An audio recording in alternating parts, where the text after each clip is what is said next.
Hello दोस्तों, welcome back to my YouTube channel again. पिछले section में हमने पढ़ा था कि कूलाम बल के क्या प्रभाव होता है जब उसको किसी माध्यम में रखते हैं। आज हम एक और इम्पोर्टेंट टॉपिक डिस्कस करने वाले हैं जिसका नाम है कूलाम बल का सदिश रूप। ये आपसे एग्जाम में पूछा जाता है, तो इसको ध्यान से देखिए कि किस तरह से हम इसको निकालते हैं। कूलाम बल का सदिश रूप क्या होता है कि सदिश रूप के लिए पहले आपको दो एक्सेस मानने पड़ेंगे। ठीक है, ये आपका एक्स एक्सिस है और ये आपका वाई एक्सिस है। ठीक है, तो मैं यहाँ पे दो आवेश मान लेता हूँ। इस आवेश का नाम है Q1 और इस आवेश का नाम है Q2। ठीक है, अब मान लीजिए कि Q1 के जो स्थिति सदिश हैं या Q1 के जो कोऑर्डिनेट हैं वो x1, y1 है और Q2 का जो सदिश है वो कोऑर्डिनेट है x2, y2 है। ठीक है, यानी कि इसके मूल बिंदु से निर्देशांक हैं।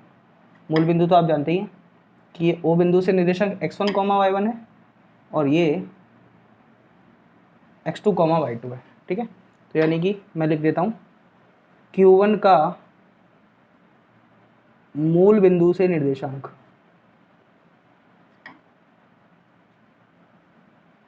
बिल्कुल सिंपल समझिए। आप किताब में इसको बहुत टफ दे रखा है, मैं आपको बिल्कुल सिंपल तरीके से बताऊंगा कि इसका निर्देशांक जो है वो है x1, y1। ठीक है, तो अब इसका एक स्थिति सदिश बन जाएगा, वो हम मान लेते हैं r1 वेक्टर। तो r1 वेक्टर को हम वेक्टर फॉर्म में क्या लिख सकते हैं, x1 i cap plus y1 j cap. ये क्या है हमारा r1 वेक्टर, यानी कि मूल बिंदु के सापेक्ष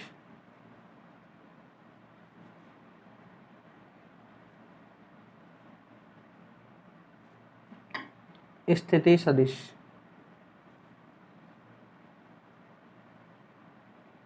ठीक है, इसी तरह से Q2 का भी लिख सकते हैं। Q2 का मूल बिंदु से निर्देशांक वो है x2, y2। ठीक है, तो इसका जो स्थिति सदिश होगा वो हम ले लेते हैं r2। तो r2 को हम लिख सकते हैं x2, i cap plus y2, j cap. और ये भी क्या है, इसका मूल बिंदु के सापेक्ष इसका स्थिति सदिश है। ये हमारा मूल बिंदु है 0, 0।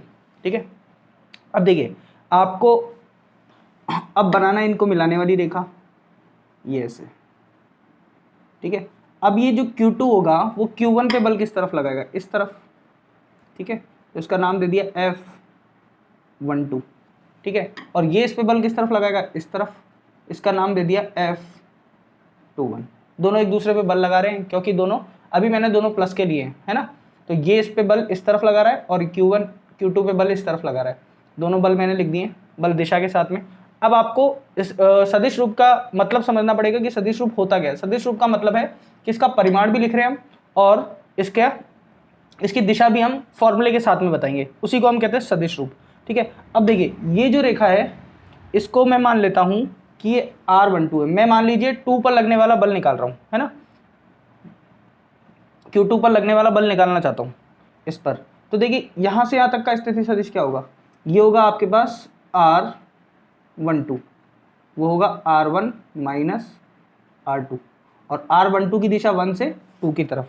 ठीक है, तो मैं यहाँ लिख देता हूँ R12 वेक्टर वो होगा R1 माइनस R2। इसी प्रकार R21 वेक्टर कितना होगा, वो होगा R2 माइनस R1। अब देखिए अगर मैं इस पे बल लगा रहा हूँ Q2 पर, ये बल निकाल रहा हूँ F21, तो आपको ये वाला वेक्टर लेना है क्योंकि ये बल कहाँ से किस तरफ लग रहा है, 1 से 2 की तरफ, तो R12 लेंगे। ठीक है, तो मैं लिख देता हूँ Q2 पर Q1 के कारण लगने वाला बल। ठीक है, पहले तो हम परिमाण लिखते हैं F21। Q2 पर कौन सा लग रहा है, 21 लग रहा है। अब इस परिमाण को लिखना है, तो परिमाण में आपके पास क्या आएगा, K Q1 Q2 तो आप लेते ही हो। अब जो दूरी है इनके बीच की, अब आपको दिशा बतानी है तो दिशा कैसे आएगी, देखिए कहाँ से किस तरफ लग रहा है बल, इस तरफ। अब किताब में ऐसे तो लिख के नहीं आएंगे एग्जाम में कि इस तरफ लग रहा है, आपको दिशा बतानी पड़ेगी। ये दिशा किसकी है, ये दिशा है R12 की, है ना। R12 इस तरफ जा रहा है ऐसे, और R21 किस तरफ जा रहा है, इस तरफ जा रहा है। तो आपको दूरी क्या लेनी पड़ेगी, R12 का होल स्क्वायर, ठीक है, दूरी ये लेनी है। और दिशा बताने के लिए हम क्या लगाते हैं, इकाई सदिश लगाते हैं। तो यानी कि R12 की दिशा में है तो R12 का कैप लगा देंगे, ठीक है। इतनी बात समझ में आ गई। दूरी कौन सी लेनी है, ये दूरी तो दोनों सेम है, देखिए R12 और R21 दोनों बराबर है परिमाण में, ठीक है। ये यहां से दूरी नापो चाहे यहां से दूरी नापो तो बराबर ही है, तो परिमाण में तो बराबर हैं, लेकिन R12 माइनस R21 के बराबर है।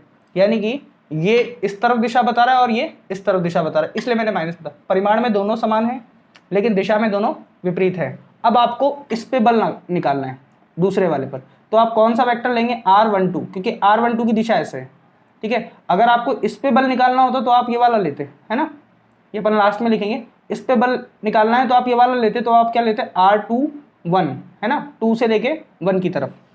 चलिए, तो मैं F12 निकाल रहा हूँ, तो मैंने दूरी R12 ली है और परिमाण ले लिया उसका, और दिशा बताने के लिए मैंने बता दिया 21 की तरफ है, 2 R12 की तरफ है ना, 1 से लेके 2 की तरफ। तो ये आ गया हमारा इकाई सदिश। अब देखिए इकाई सदिश क्या होता है, जैसे हम लिखते हैं इकाई सदिश को A कैप, तो उसका फॉर्मूला होता है A vector upon mod of A, है ना। ये वेक्टर में आपने पढ़ा है, इकाई सदिश A कैप को हम लिखते हैं A vector upon mod of A, और इसका काम क्या होता है, इसका काम होता है कि दिशा बताना। तो अब देखिए हम आगे क्या लिख सकते हैं, इस कैप वाले को कैसे लिख सकते हैं हम, F21 बराबर K Q1 Q2 upon R12 का होल स्क्वायर, ऐसे ही। अब इनटू में इसको कैसे लिख सकते हैं, इस फॉर्मूले से, यानी कि R12 का वेक्टर अपॉन R12 का मॉड, ठीक है। अब ये क्या बन गया, F21 वेक्टर बन गया है K Q1 Q2 upon R12 का क्यूब इंटू R12। ये आपका फॉर्मूला निकल के आया है सदिश रूप, ठीक है। इसको हम थोड़ा सा और मॉडिफाई कर सकते हैं, बुक्स में कैसे लिखा रहता है वो भी मैं आपको बताना चाहूँगा कि बुक्स में किस तरह से वो फॉर्मूला लिखा हुआ है। पहले इसको आप नोट करें, जगह कम होने की वजह से मैंने इसको रोक दिया, यहाँ पे स्क्रीनशॉट ले लें, फिर हम आगे बढ़ते हैं। चलिए देखिए हमारा फॉर्मूला जो निकल के आया था, F21 बराबर K Q1 Q2 upon R12 का क्यूब इंटू R12 का वेक्टर, ठीक है। अब बुक में कैसे लिखा होता है, K Q1 Q2 upon R12 को क्या लिख देते हैं ये लोग, R1 माइनस R2, क्योंकि R12 आपके पास नहीं होगा, आपके पास R1 होगा, वो भी निर्देशांक से निकालना पड़ेगा, अभी मैंने बताया है ना। अगर आपके पास निर्देशांक दे रखे 2,3 तो उसको आप लिखोगे 2i cap plus 3j cap. इसी तरह से ये अगर 5,6 लिखा हुआ है तो इसको लिखोगे 5i cap plus 6j cap, ठीक है। उससे आपके पास R1 और R2 आ जाएंगे, और R1 में से R2 माइनस करोगे तो R12 आ जाएगा आपके पास। इसी तरह से आप R12 लिख सकते हैं, और यहाँ पे R12 को क्या लिखेंगे, इसका तो क्यूब है, इसको लिखोगे आप R1 माइनस R2, ठीक है। ये वेक्टर है, इसका परिमाण निकालना पड़ेगा, इसका परिमाण निकालने की जरूरत नहीं है। तो ये आपके पास आ गया सदिश रूप। इसी प्रकार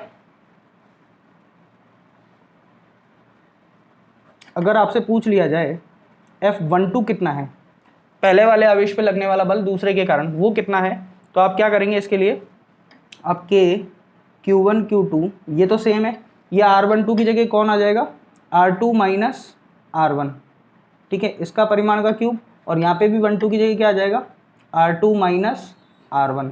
बिल्कुल सिंपल है ये, तो ये आप ऐसे कॉपी करके आ सकते हैं।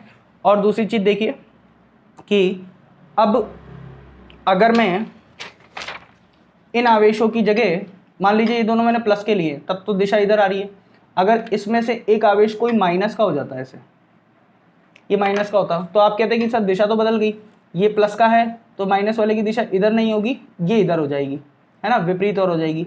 और इस पे लगने वाला बल भी ऊपर ना होके इस तरफ आ जाएगा।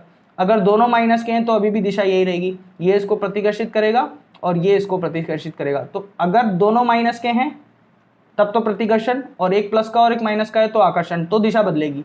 तो हमें क्या करना है, हमने दिशा किस हिसाब से निकाली है, हमने जो दिशा निकाली है वो केवल और केवल प्लस वाले के हिसाब से निकाली है। तो मैं चाह रहा हूँ कि प्रतिकर्षण हो तो यहाँ प्लस आए, तो अगर आप इनको चिन्ह के साथ ले लेंगे, ये प्लस का और ये भी प्लस का, प्लस प्लस कितना होता है, प्लस होता है, तो आपका बल यही रहेगा। अगर दोनों माइनस के रहेंगे तो माइनस माइनस भी प्लस हो जाएगा, तो भी इसमें कोई चेंज नहीं आएगा।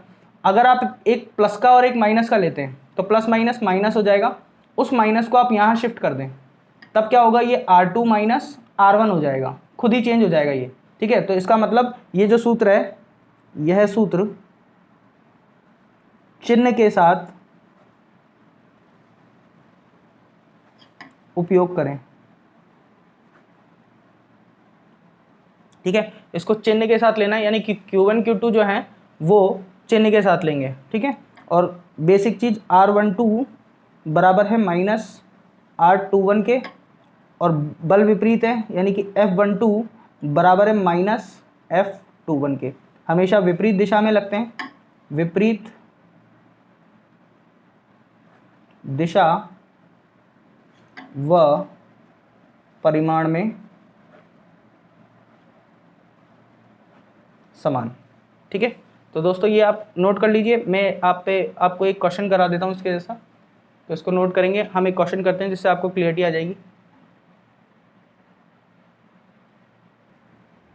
चलो दोस्तों, उसी थ्योरी पे बेस एक क्वेश्चन है, -8 कूलाम आवेश पर लगने वाला बल ज्ञात कीजिए। यानी कि आपको एक आवेश दे रखा 4 कूलाम और एक दे रखा -8 कूलाम। ठीक है, इसके निर्देशांक 4, 5 और 6, और इसके निर्देशांक 2, 3 और 4। ठीक है, जरूरी नहीं है कि आपको ये डायग्राम बना के दे। ठीक है, आपको दे दिया एक 4 कूलाम है, एक -8 कूलाम है, लिख के दे देगा थ्योरी में कि एक 4 कूलाम है और एक -8 कूलाम है, तो इसके कारण इस पर बल ज्ञात कीजिए। तो हम मान लेते हैं इसके कारण इस पर निकालना है, तो इसको मान लेते हैं इसके निर्देशांक x1, y1 और z1 है, और इसके x2, y2 और z2 है। तो इसके लिए हम r1 निकालते हैं। सबसे पहले हमारे पास r1 कितना आएगा, 4i cap plus 5j cap plus 6k cap, क्योंकि 3D में है तो मैंने इस तरह ले लिया। और r2 कितना आएगा, इसको लिखेंगे 2i cap plus 3j cap plus 4k cap. ठीक है, अब हमें निकालना पड़ेगा r, है ना। अब r कौन सा लगेगा, क्योंकि इसके कारण इस पे लग रहा है, इसके कारण इस पे बल लग रहा है इस तरफ। ठीक है, तो हमें लेना पड़ेगा R12। तो R12 क्या आएगा, R12 आएगा R1 माइनस R2। ठीक है, वो कितना आता है देखिए, R1 लिखिए 4i cap plus 5j cap plus 6k cap minus 2i cap 3j cap 4k cap. इसमें से इसको माइनस करेंगे तो R12 आपके पास आएगा 2i cap plus 2j cap plus 2k cap. ठीक है, ये आपके पास R12 आ गया, यही आपका R है ना। अब हमें R के परिमाण की जरूरत पड़ेगी, है ना। तो परिमाण कैसे निकालते हैं, सबका स्क्वायर करके जोड़ दो, तो ये आपके पास आ जाएगा इतना, ये हो गया आपके पास 4, 4 और 4, यानी कि रूट में 12। ठीक है, और इसको हम लिख सकते हैं R12 को हम लिख सकते हैं 4 × 3, तो 2 बार आ जाएगा और 3 इधर रहेगा, ये परिमाण आ गया। अब हमारा फॉर्मूला क्या है देखिए, F के Q1 Q2 अपॉन R12 का होल क्यूब इंटू R12 का वेक्टर। ठीक है, अब हमें ये लगाना है और आंसर आ जाएगा हमारा के की वैल्यू भली मत लिखिए 4, और मैंने आपको कहा था चिन्ह के साथ लेने, तो ये 8 -8 बटे 2√3, है ना, R के परिमाण का cube into R vector. R vector कितना है, ये रहा 2i cap plus 2j cap plus 2k cap. ठीक है, तो हमारा आंसर कितना आ रहा है देखिए, ये हो जाएगा 8 चौके 32, ऊपर तो हो जाएगा 32 जो भी आप सॉल्व करेंगे, और ये इसका क्यूब कितना हो जाएगा, स्क्वायर तो इसका होगा 12, 12 दूनी 24, यानी कि 32K अपॉन इसका स्क्वायर करेंगे तो आपके पास आ जाएगा ये 12 into 2√3 2i cap plus 2j cap plus 2k cap. ठीक है, इसको कैंसिल कब भी कर सकते हैं, ये हो जाएगा 16, 2 से कट गया तो